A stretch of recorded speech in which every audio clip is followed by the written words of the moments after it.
पंक्तियों से उनका सम्मान और स्वागत करना चाहता हूँ कि शब्द कविता में ढाल देते हैं, दिल की बातें उछाल देते हैं और मन को लिखते हैं गीत गजलों में, दर्द दिल का निकाल देते हैं। प्रवीण मुतरेजा साहब को निवेदन करूँगा आए और अपने हाथ से व्यंग से सभी अपने औसी निवासियों को सराबोर करें। जोरदार तालियों से स्वागत करिए प्रवीण मुतरेजा साहब का। स्वागत है सर।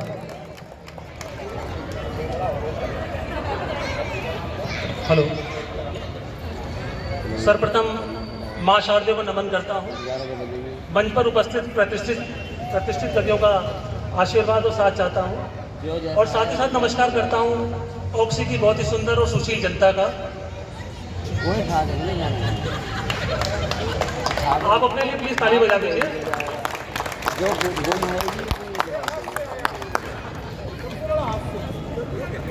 वैसे तो ये हास्य कवि सम्मेलन है, लेकिन कोइंसिडेंटली आज मेरी माता जी का जन्मदिन भी है, तो बहुत शुभकामनाएं, सादर प्रणाम माता जी को, बहुत स्वागत है।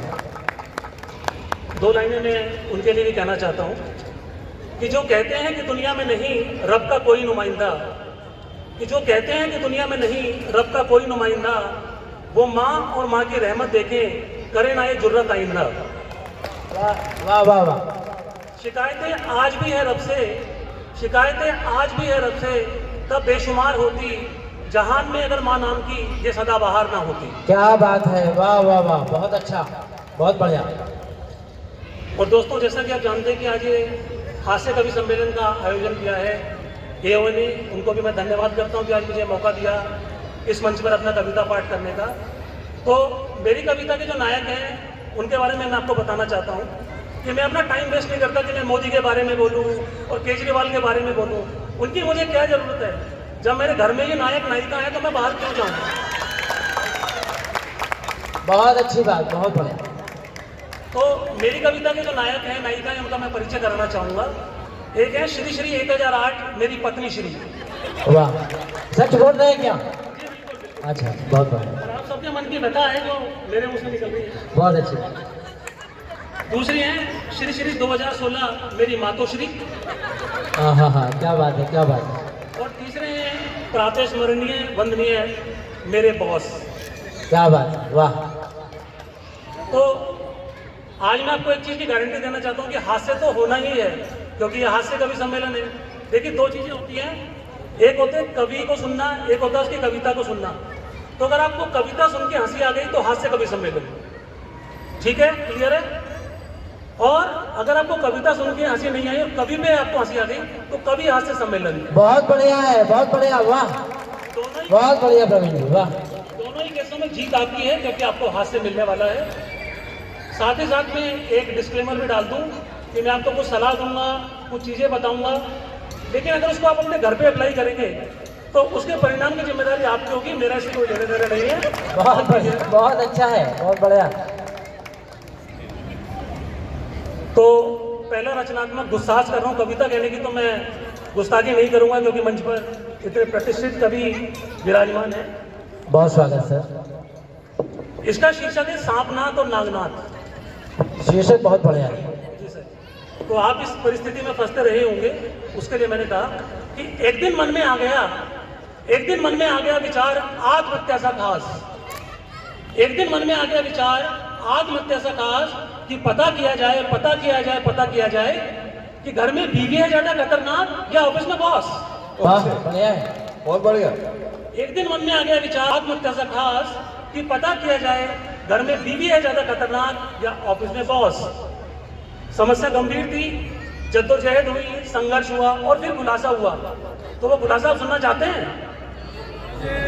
जरूर जरूर। वाह। इन दोनों से पंगा बोले जो होना चाहे अनाथ। इन दोनों से पंगा बोले जो होना चाहे अनाथ, क्योंकि अगर बीवी है सांपनाथ तो बॉस है नागनाथ। क्या कहा है, क्या कंपैरिजन है सर, वाह। तो आपको दोनों से बच के चलना है, क्योंकि आपको घर भी जाना है, दफ्तर भी जाना है। तो बचाव ही उपचार है इस बीमारी का, इसका ध्यान रखें। और जैसा मैंने कहा था, डिस्क्लेमर है कि किसी भी चीज़ को आप अप्लाई करेंगे तो उसकी जिम्मेदारी आपकी होगी, मेरी उसकी नहीं है। तो ये था सीन।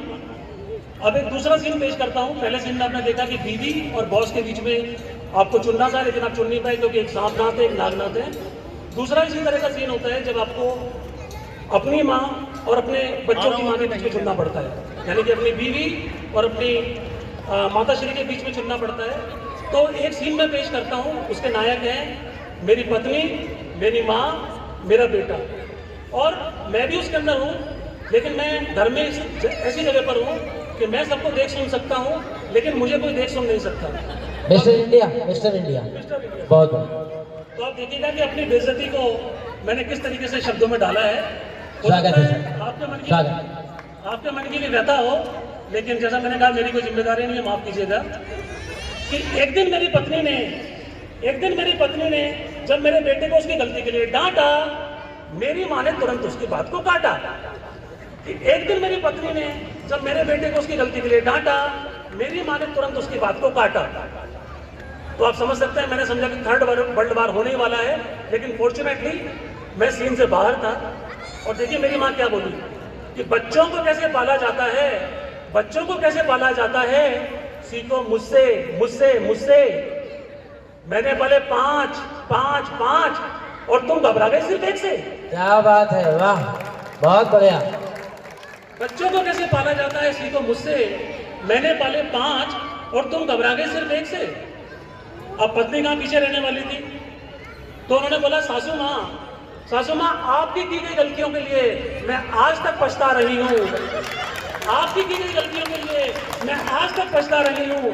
अब एक और को नहीं झेल पाऊंगी, एक से ही उगता रही हूँ। क्या बात है, वाह, बहुत बढ़िया, बहुत बढ़िया, बहुत बढ़िया प्रवीण भाई, बहुत बढ़िया, बहुत सुंदर। तो तारीफ मेरी हो रही है, साथ ही साथ आपकी भी हो रही है। आप हो सकता ना कहें, लेकिन मैं आपके दिल का दर्द समझता हूँ।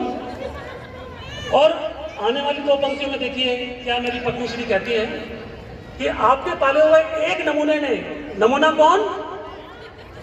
बहुत बढ़िया, बहुत अच्छा। कि आपके पाले हुए एक नमूने ने निकाला मेरा पसीना है, कि आपके पाले हुए एक नमूने ने निकाला मेरा पसीना है। अब एक और को क्या आपके तरीके से पाल, मुझे अपना सुख चैन छीनना है। बहुत बढ़िया, बहुत अच्छा है भाई, वाह। इसलिए आप ये फुल्ली फालतू प्लान, इसलिए आप ये फुल्ली फालतू प्लान का सपना तोड़ दो और भगवान के लिए मुझे मेरे हाल को छोड़ दो। बहुत सुंदर कविता, बहुत सुंदर कविता, जोरदार तालियां प्रवीण साहब के लिए, बहुत बढ़िया। तो मैंने अपने आप को बड़ा फॉर्चुनेट समझा कि मैं उस जगह पर नहीं था। आशा है आप भी ऐसे सोचते होंगे। अब मेरा तीसरा रचनात्मक दुस्साहस है, बड़ा छोटा सा है। देखिए ये मेरा फेवरेट सब्जेक्ट है, स्वागत। विवाह और विवाह की वर्षगांठ। तो सबका फेवरेट है। जी सर। तो विवाह की सबकी अपनी अपनी परिभाषाएं हैं, बाकी जो नहीं पता था विवाह होने के बाद हम जान गए। मुझे तो एक दिन विपिन जी ने बताया, मैंने कहा विपिन जी विवाह क्या है, हो सकता है भाभी जी भी बैठी हों। तो विपिन जी ने कहा कि विवाह वो सामाजिक व्यवस्था, कॉन्ट्रैक्ट है जिसमें शादी के बाद 2 लोग उन समस्याओं को सुलझाने का प्रयास करते हैं जो शादी से पहले थी ही नहीं, जैसे सासू, ननद, बच्चे आदि आदि। वाह सर मुझे पता है आपको घर जाना है, तो इसलिए मैंने पहले डिस्क्लेमर दे दिया था, उसके लिए माफी चाहता हूँ। और दूसरा जो सब्जेक्ट मैंने बताया विवाह की वर्षगांठ। अब नीरज जी भी आप जानते हैं कि दिखने में बड़े सीधे से हैं, लेकिन मन के बड़े चंचल हैं। तो उन्होंने मुझे मेरी विवाह की वर्षगांठ थी, तो उन्होंने बोला Praveen ji wish you happy wedding anniversary. तो मैंने कहा भाई कोई कारण होगा, वेल्डिंग कह रहे हैं।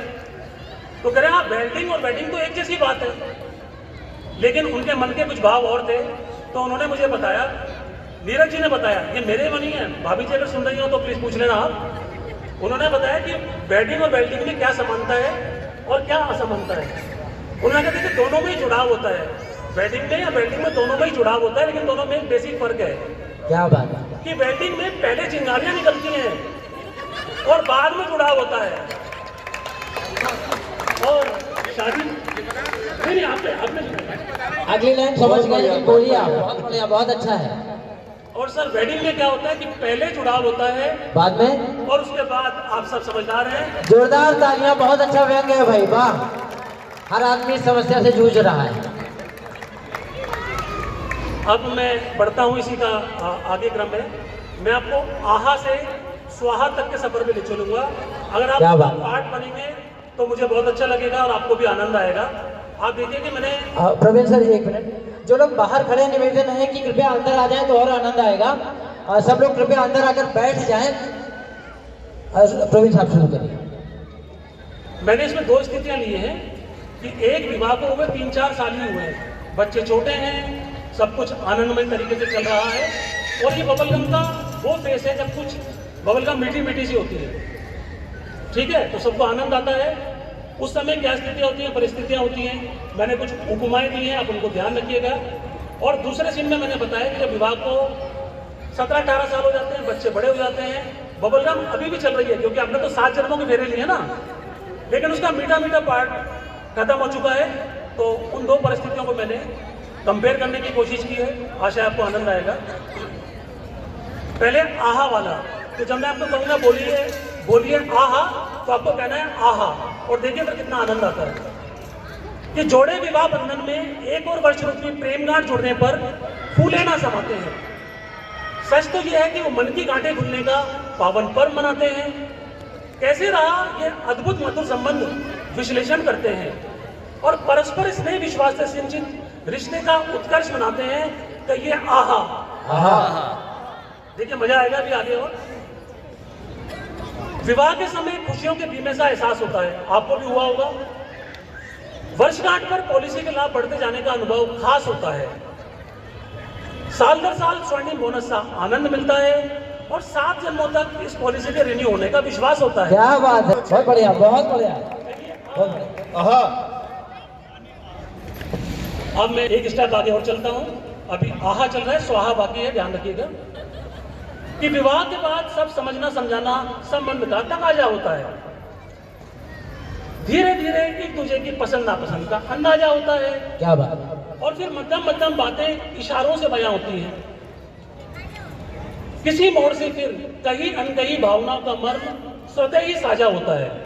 आप देखते हैं रिश्ता किस तरह से उत्तरोत्तर बढ़ता है। पहले समझ बढ़ती है, फिर इशारों से बातें होती है और उसके बाद में वो ना भी कहें अपनी पत्नी, आप ऐसे समझ जाते हैं कि ये मन में वो सोच रही होगी और बाद में चूंकि परिणाम आपको भुगतना है तो आप ऐसे समझ जाते हैं। कहिए आहा। आहा। अब आखिरी आहा है कि वर्षगांठ पर प्रेमी जोड़े कस्में वादे वचनों को दोहराते हैं। अनूठी बातें कि जिन बच्चों के देखे कभी सपने हैं, उन्हीं के संग सपनों का यथार्थ बनाते हैं। और अब इस कविता की सबसे अच्छी लाइन है जो मेरे दिल के काफी करीब है, क्योंकि जो विवाह का जो रिश्ता होता है वो खून का रिश्ता नहीं होता है। उसी के बारे में मैंने लिखा कि यूं तो रिश्ता नहीं है ये रक्त का, कि यूं तो रिश्ता नहीं है ये रक्त का, ये रिश्ता है अच्छे बुरे वक्त का। क्या बात है, वाह। सफर रहेगा निर्बाध जारी, शुभ संदेश मित्रों परिजनों के यह विश्वास दिलाते हैं। और वर्षगांठ पर प्रेमी जोड़े कस्में वादे वचनों को दोहराते हैं। कहिए आहा। आहा। आहा भी शायद आपको इतना मजा नहीं आया, शायद स्वाहा में। स्वाहा का पे आइए, यस, बहुत बढ़िया। तो अब इसका मैं दूसरा सीन पेश करता हूँ कि शादी को, राजेश जी आपको कितने साल हो गए शादी को सर? आहा के स्वाहा? आपकी वैसे मुस्कुराहट बता रही है, मैं समझ गया, बताने की आवश्यकता नहीं है। स्वाहा करिए सर, स्वाहा। स्वाहा। तो देखिए अब कैसे स्थितियां बदलती हैं कि जोड़े विवाह बंधन में एक और वर्ष रूपी दर्द गांठ जुड़ने पर परस्पर फूटी आंगना सुहाते हैं 15 साल बाद। वाह। सच ये है कि वो अपने मन की इच्छाओं के जलावन का मातम मनाते हैं। कैसे रहा ये बेमेल, घालमेल, रिलममेल, परस्पर संवेदनाएं जताते हैं। उपहास और बदहवास किस्सों से किंचित रिश्ते के निष्कर्ष पे पछताते हैं। कहिए स्वाहा। आहा। अब आया मजा असली। विवाह के समय खुशियों के कीमे के बीमे से आभास होता है। जब आदमी की शादी हो रही होती है समझ में आ जाता है कि कितनी जिम्मेदारी होने वाली है, साला साली ससुर जेठानी नंद बन, तो आदमी को पता लग जाता है कि आगे क्या होने वाला है।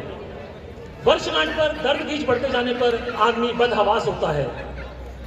साल दर साल पछतावे विवशता का सा बोगस सरदानंद मिलता है। वहां पे आनंद मिलता है, यहाँ पे सरदानंद मिलता है। और 7 जन्मों तक इस पैरालिसिस के, वहां पॉलिसी थी, यहाँ पैरालिसिस है, 7 जन्मों तक इस पैरालिसिस के प्रीपेड प्लान का डर सर्वनाश होता है, क्योंकि 7 जन्मों तक आपको इसी के साथ निभाना होगा। बहुत बढ़िया, बहुत अच्छा। कहिए स्वाहा। स्वाहा, स्वाहा। बहुत अच्छे प्रवीण भाई, बहुत अच्छे। विवाह के बाद समझना और समझना, विवाह के बाद समझना और समझना संबंध का पकाजा होता है और धीरे धीरे एक दूसरे के मेल्टिंग और बॉइलिंग पॉइंट का अंदाजा होता है। बहुत अच्छा है भाई, वाह। फिर मध्यम मध्यम झुंझलाटे गलतफहमियों से जवान होती हैं और किसी मोड़ से फिर रिश्तेदारों के कहे अनकहे तानों का दर्द स्वतः ही साझा होता है। वाह। अब आखिरी कहिए स्वाहा, सॉरी स्वाहा स्वाहा। अब आखिरी की 4 लाइनें आपके स्वाहा की तरफ कि वर्षगांठ पर जोड़े एक दूसरे के मत्थे न पड़ने की किस्में खाते हैं, कि वर्षगांठ पर जोड़े एक दूसरे के मत्थे न पड़ने की कस्में खाते हैं। अनूठी बात जिन बच्चों के देखे सपने, अनूठी बात कि जिन बच्चों के देखे सपने ध्वनि प्रदूषण से उनकी नींदें उड़ाते हैं। ठाकुर साहब बहुत बढ़िया। और देखिए वहां मैंने कहा था कि यूं तो रिश्ता नहीं है ये रक्त का, पर रिश्ता है ये अच्छे बुरे वक्त का। देखिए कैसे बदलता है। यूं तो ये रिश्ता नहीं है अच्छे बुरे वक्त का, यूं तो ये रिश्ता नहीं है अच्छे बुरे वक्त का, पर जोड़ा है ये प्यासा एक दूसरे के रक्त का। अगर आपके दिल को छू गई हो तो माफी चाहता हूं, लेकिन तालियां बजा सकते हैं। जोरदार तालियां प्रवीण साहब के लिए, बहुत अच्छा काव्य पाठ। और आखिरी लाइन, कष्ट रहेगा भारी निरंतर जारी, पीड़ा संदेश मित्रों परिजनों के भरपूर डराते हैं और वर्षगांठ पर जोड़े एक दूसरे के मत्थे न पड़ने की कस्में खाते हैं। स्वाहा। बहुत बहुत धन्यवाद इतना ध्यान से सुनने के लिए। मैं हूं आपका प्रवीण, नमस्कार। बहुत बढ़िया प्रवीण भाई, जोरदार।